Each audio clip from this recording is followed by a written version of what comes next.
Hartlike herfsgroete vir jou. Hierdie week word die groot lydensweek genoem, omdat dit Jesus se sterwensvrydag en opstandingssondag voorafgaan. Die verkeerde fokus op Jesus se lyding kan 'n mens se gemoed benadeel. Jesus se gegeeselde liggaam, sy gestrooptheid van klere, sy dors en totale verlatenheid kan vir ons erg somber wees. Dit kan ons gemoed duister en morbied laat. Tog gebruik die Hebreërskrywer die lydensgebeure om mense te bemoedig. Ons lees in Hebreërs 12 vers 1, laat ons die wedloop wat vir ons voorlê met volharding hardloop. Gelowiges hardloop 'n geloofswedloop, waarvoor ons volharding nodig het.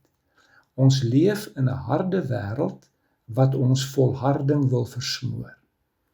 Ons kry bemoediging en het dit, sodat vers 3 vir ons waar word. Dan sal julle nie geestelik moeg word en uitsak nie.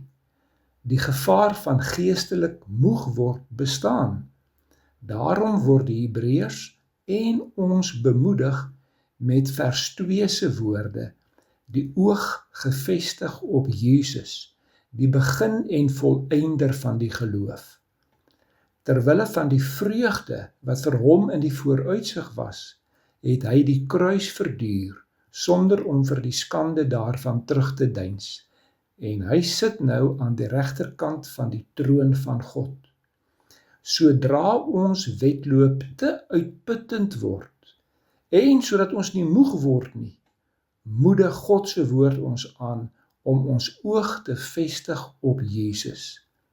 In hierdie gedeelte word die metafoor van 'n marathonatleet gebruik.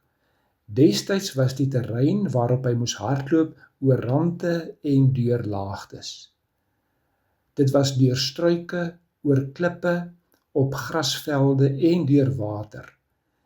Die item waarop hy sy oë tussen al hierdie versperrings en struikelblokke moes hou, was die wenpaal. Sy mikpunt was die wenpaal. Hy mag nie vergeet waar die wenpaal is nie, anders verloor hy. In ons teks is Jesus die wenpaal. Die oog moet tydens ons wedloop op hom wees. Ons lees mos in vers 2, Jesus, die begin en volëinder van die geloof. Die begin is die wegspringplek. Die volëinding is die wenpaal. Destyds was die wegspringplek en die wenpaal een en dieselfde ding. Dit was 'n lang regoppaal wat wit gekalk is. Omdat Jesus die begin en volëinder van die geloof is dit hy wat ons laat begin glo en ons help om te volëindig met die geloof. Dan noem ons teks ook dat daar op 'n spesifieke aspek van Jesus gefokus moet word. Terwille van die vreugde wat vir hom in die vooruitsig was, het hy die kruis verduur sonder om vir die skande daarvan terug te deins, en hy sit nou aan die regterkant van die troon van God. Sy kruislyding was vir hom hel. Tog het hy 'n vooruitsig van vreugde gehad, naamlik sy komende sit aan die regterkant van die troon van God. Wanneer ek en jy voel asof al ons vreugde gesteel is, kyk na Jesus as jou wenpaal, die ewige oorwinning by God.